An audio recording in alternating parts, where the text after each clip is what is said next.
Assalamu alaykum wa rahmatullah. Parlons du rire et de ses limites.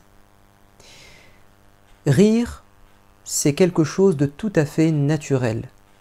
Dieu nous dit dans la sourate L'Étoile, wa annahu huwa adhaka wa abaka. C'est lui, c'est-à-dire notre Créateur, Dieu, Allah, qui a mis en l'homme, en nous, le besoin de rire et de pleurer. C'est un besoin naturel, ça fait partie de notre nature profonde. D'ailleurs, une personne qui ne rit pas et qui ne pleure pas, c'est une personne qui n'est pas tout à fait normale. Elle a dû subir un choc, elle n'arrive pas à exprimer ses émotions. La preuve que le rire est naturel, c'est qu'on rit sans le décider, sans le vouloir, c'est spontané. Et parfois même, on attrape ce qu'on appelle un fou rire, c'est-à-dire on rit sans pouvoir s'arrêter. Et puis parfois, on a ce qu'on appelle le rire contagieux. En voyant quelqu'un rire, vous êtes poussé vous-même à rire. C'est un besoin naturel, mais c'est aussi un besoin social. C'est parce qu'on vit en groupe, en communauté, que nous avons besoin de rire ensemble. Ça raffermit nos liens, ça développe des relations amicales, ça nous fait passer un moment de bonheur ensemble. Et il semblerait que cela soit propre à l'homme. L'animal ne rit pas, il ne pleure pas. Il peut ressentir de la tristesse, il peut ressentir de la joie, mais il ne l'exprime pas de la même manière que nous.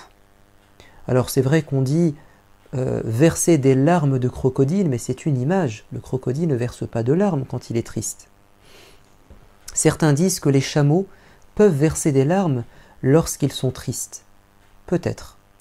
Et certains disent que certains animaux peuvent parfois faire un sourire ou pousser un cri qui ressemble au rire.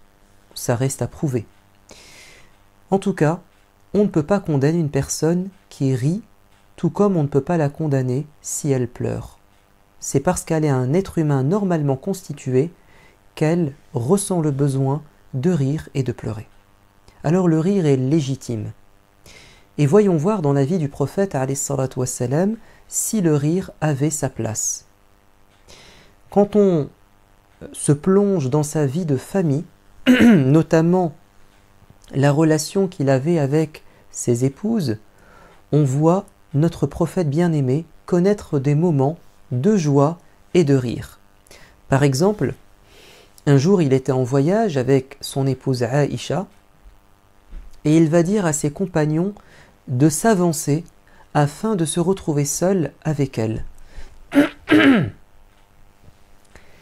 Et quand il est resté avec elle, il lui a dit « Oh Aïcha, que dirais-tu si ensemble on faisait une course ?»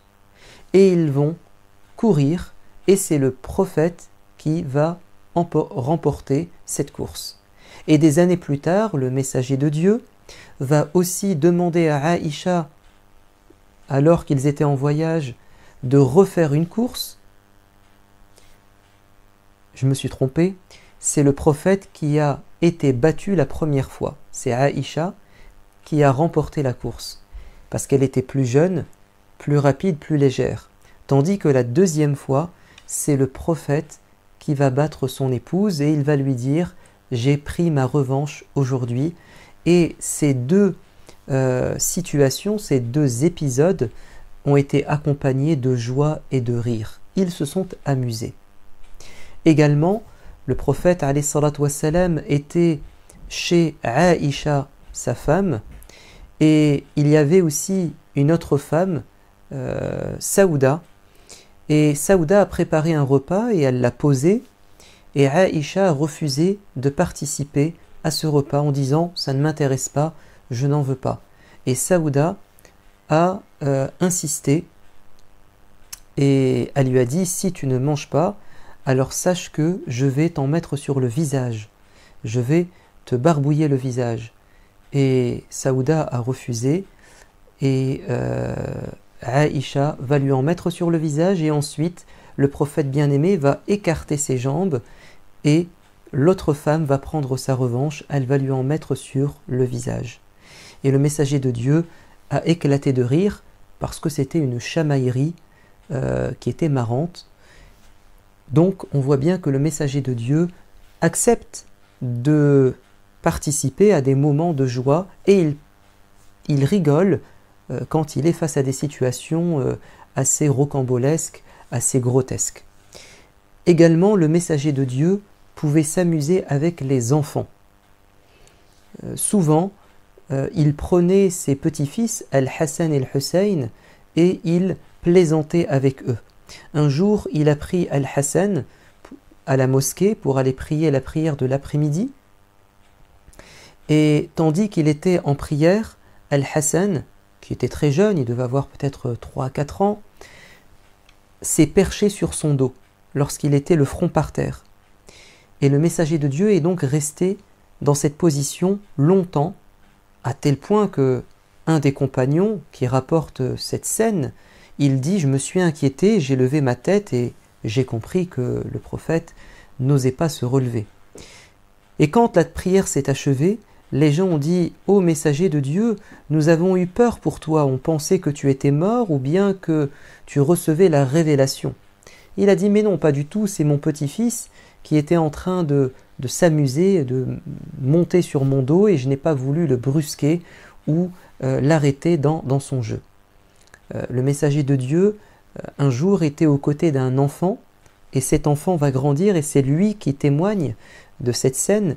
Il dit il était en train de faire ses ablutions, le prophète, et il a mis de l'eau dans sa bouche et il m'a arrosé. Et il a dit, je me souviens encore de cette scène. Le messager de Dieu, alayhi salatu wassalam, également acceptait qu'on lui fasse des farces. Par exemple, il y avait un homme qui était connu à l'époque, qui s'appelait An-Nu'ayman, et qui était un farceur. Alors, ces farces étaient parfois de mauvais goût, mais ça n'empêche que c'était quelqu'un qui était drôle et voilà, qui aimait plaisanter. Alors un jour, An-Nu'ayman est parti au marché et il a vu une nourriture délicieuse, il me semble que ce sont des fruits, et qui coûtait très cher, et il a dit au marchand vends-moi ces fruits, mais je ne te donnerai l'argent que plus tard. Viens me voir et je te donnerai ce que tu mérites. Et le compagnon a pris les fruits et il est parti les offrir au prophète. Et quelque temps plus tard, le vendeur est venu réclamer son argent et Nu'ayman lui a dit « Mais je n'ai rien à te donner, je n'ai pas mangé tes fruits.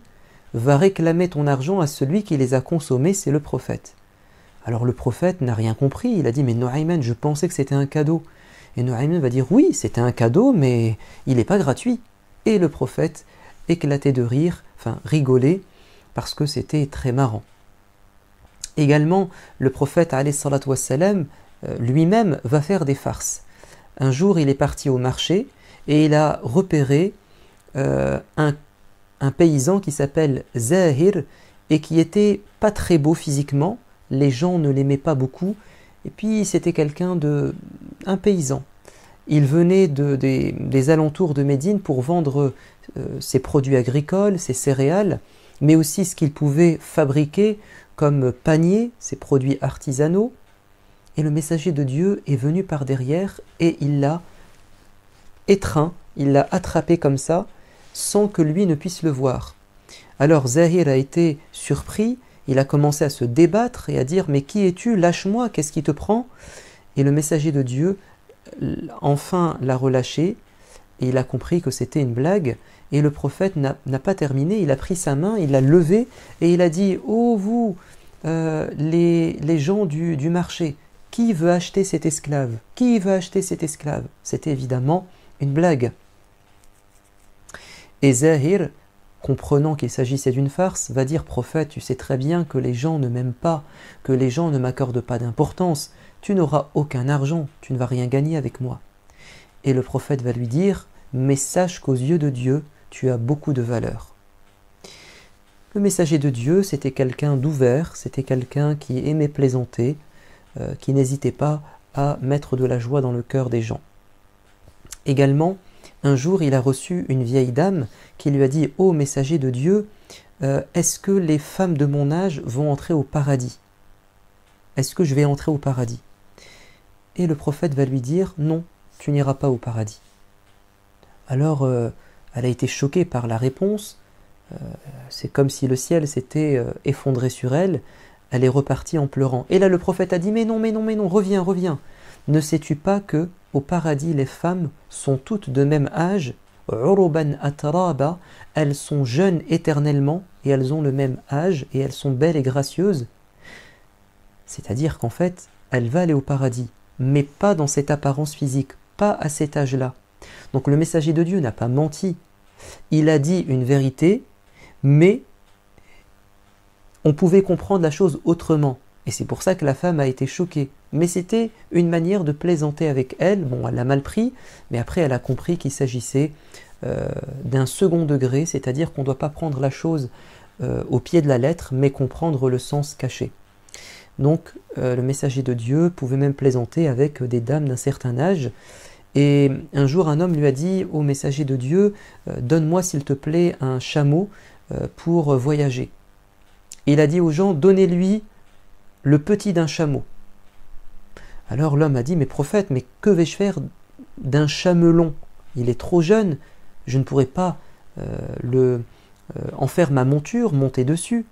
Et le prophète va lui dire, mais ne sais-tu pas qu'un chameau adulte est aussi le petit d'un autre chameau?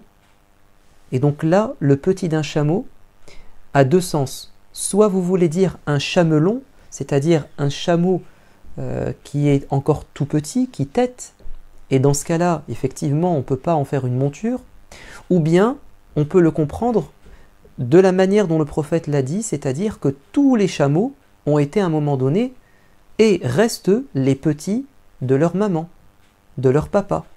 Donc le messager de Dieu a joué avec les mots sans mentir, et c'était une manière de plaisanter avec cet homme. Donc, résumons en disant que le rire fait partie de la vie, fait partie de la nature de l'homme. Il est bien de rire. C'est même nécessaire et on est récompensé quand ça s'accompagne d'une bonne intention et que ça amène une certaine atmosphère de détente dans la famille. Mais il y a des limites. Le rire ne permet pas tout. La première limite, c'est qu'on ne doit pas mentir au nom du rire. On a dit au prophète, ô messager de Dieu, il t'arrive de plaisanter, n'est-ce pas? Il a dit oui, mais je ne mens pas pour autant. Et le prophète alayhi salatu wassalam a dit, je garantis le paradis, je garantis une place au faubourg du paradis pour une personne qui délaisse la polémique même s'il a raison. Tu te disputes avec quelqu'un, tu as raison, il a tort, et tu sens que la personne s'entête, s'obstine, et tu dis, allez, on s'arrête là, on ne va pas aller plus loin. Tu as raison, mais tu ne veux pas continuer la polémique, le débat stérile. Tu seras dans un faubourg du paradis, dans une place autour du paradis. Et il dit, je garantis une place au centre du paradis à une personne qui ne ment pas, même pour plaisanter, et une place en haut du paradis pour celui qui a un très bon comportement. Alors parfois, on fait des blagues qui sont des petits mensonges. Bon, si c'est un péché, c'est un petit péché, c'est pardonné. Et puis surtout, si ça fait pas de mal. Si la personne sait que vous plaisantez, ça s'appelle pas un mensonge. Un mensonge, c'est quand la personne vous l'a trompé, vous l'arnaquez, et souvent ça lui fait mal. Elle passe pour une personne bête, ou bien en mentant, elle est blessée, elle vous en veut. Donc c'est ça finalement le mensonge, mais même les petits mensonges qui ne font pas de mal, on devrait les éviter, parce que si ça devient un trait de caractère, on ment beaucoup en plaisantant, on finira par ne plus nous prendre au sérieux. Vous connaissez l'enfant qui criait au loup? Il était chargé de garder les moutons des paysans, et à plusieurs reprises, il a prétendu qu'il y avait des loups qui attaquaient les moutons. Et les paysans l'ont cru sur parole, ils sont venus, et lui, il se tordait de rire en disant « Je vous ai bien eu ». Et un jour, le danger s'est réalisé, les loups sont venus attaquer les moutons, et quand il a appelé au secours, personne ne l'a cru. Donc, ne jouez pas avec le feu, comme on dit, même si parfois, c'est pas vraiment un mensonge, c'est une plaisanterie, et on sait que vous n'êtes pas en train de mentir, mais évitez quand même parce qu'on pourrait parfois ne plus vous prendre au sérieux. Deuxième limite, deuxième règle dans le rire, c'est de ne pas se moquer.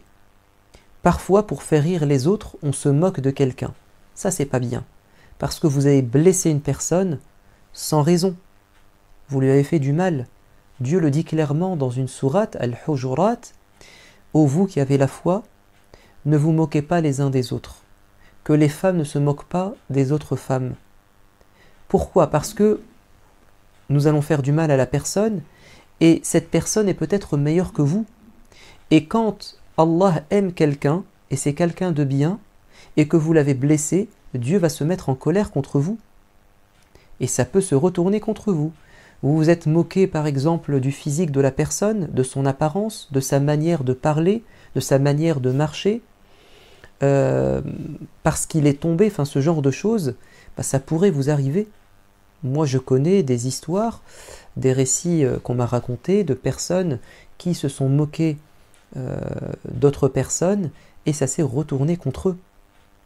Je me souviens par exemple d'un ami qui me disait, il était parti à la plage avec ses copains, et à la plage on marche à pieds nus sur le sable, et il s'était fait opérer au niveau de son ongle, l'ongle de son orteil, le gros, il avait un ongle incarné, donc l'ongle qui rentre dans la peau, il s'est fait opérer, donc son ongle n'était pas très beau, son orteil était moche. Et un de ses copains s'est moqué de lui. Qu'est-ce qui s'est passé juste après?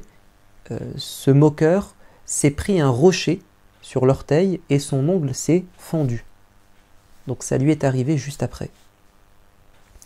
Et évidemment, on ne doit pas se moquer de la religion, des prophètes, parce que ce sont des choses sacrées. Pour nous, en tant que croyants, ça s'appelle un blasphème. C'est quand tu te moques d'une chose dans la religion qui doit rester sérieuse, protégée, tu ne dois pas la tourner en dérision. Ou bien quand tu accuses quelqu'un d'honnête, tu l'accuses juste pour plaisanter. Ça aussi, c'est très grave aux yeux de Dieu. Donc, on ne ment pas en rigolant, au nom du rire, on ne se moque pas au nom du rire, et puis si on l'a fait, on demande pardon. Troisièmement, il ne faut pas effrayer ou déranger des gens simplement parce qu'on a envie de plaisanter. Vous avez parfois des personnes qui n'hésitent pas à jeter la panique, l'effroi, à faire peur à des gens simplement pour les faire rire ou faire rire ceux qui les voient. Par exemple, prenons cet exemple, vous avez pris quelque chose d'important à une personne, vous l'avez caché, ses clés, ou bien sa trousse, son carnet, vous avez pris son portefeuille, et lui il le cherche, et il a peur, et vous dites non, non, je ne sais pas où c'est, et à la fin tu lui rends ce qui lui appartient, et tu éclates de rire. Non, tu lui as fait du mal, tu lui as fait peur, il a passé un mauvais quart d'heure. Ou bien, lorsqu'on déclenche une alarme, il y a des jeunes qui aiment déclencher les alarmes dans les collèges, les lycées, et tout ça pour faire rire, pour plaisanter et pour se vanter après. Ou bien tu fais peur à une personne qui a peur des araignées. Tu prends un animal en plastique, un serpent, et tu fais peur à la personne. Ou bien on fait des caméras cachées. On fait peur à des gens et on filme. Tout ça, c'est à bannir, c'est interdit, parce que vous avez fait du mal aux autres et vous n'aimeriez pas qu'on vous fasse pareil. Le prophète alayhi salatu wassalam a dit, celui qui pointe une lame contre son frère, même si c'est son frère, les anges le maudissent jusqu'à ce qu'il baisse cette lame, un couteau ou même une arme. Les anges sont là et ils demandent à Dieu de te punir parce que tu as fait peur à la personne, même si c'était pour plaisanter. Et un jour, ils étaient en voyage et un homme s'était endormi sur son cheval et un de ses amis a retiré une flèche de son carquois pour le réveiller. Et il s'est réveillé en sursaut. Et le prophète a dit, ce n'est pas bien de faire peur, c'est pas bien de faire ça, Dieu n'aime pas ça. Donc on ne fait pas peur, on ne ment pas, on ne se moque pas, on n'est pas irrespectueux. Parfois, au nom du rire, on va dire des blagues obscènes, des blagues sales, des blagues avec des gros mots. Tout ça, c'est pas bien. Le croyant, le musulman, doit toujours dire de bonnes paroles. Il ne doit pas être injurieux, il ne doit pas faire preuve de bassesse morale. Également, tu ne dois pas, au nom du rire, trop élever ta voix. On appelle ça un brouhaha ou bien rire à gorge déployée. Un rire qui fait trembler les murs. Tu n'as pas de limite dans ta manière de rire. Tu hurles en fait. C'est pas bien.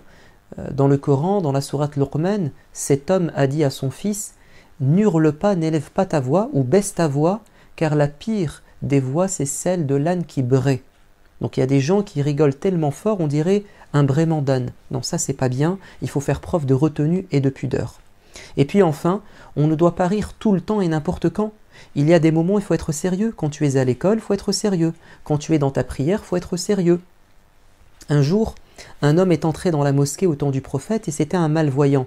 Il n'a pas vu un trou dans la mosquée et il s'est pris le pied dedans et il est tombé à la renverse.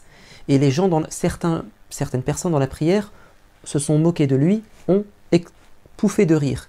Et le prophète leur a dit, c'est pas bien, recommencez votre prière. Voilà. Donc, c'est bien de rire, c'est même bénéfique pour vous et pour votre entourage, mais sachez respecter certaines limites, certaines règles, ne pas tomber dans l'excès. Je vous dis à bientôt. Wassalamu alaikum wa rahmatullah.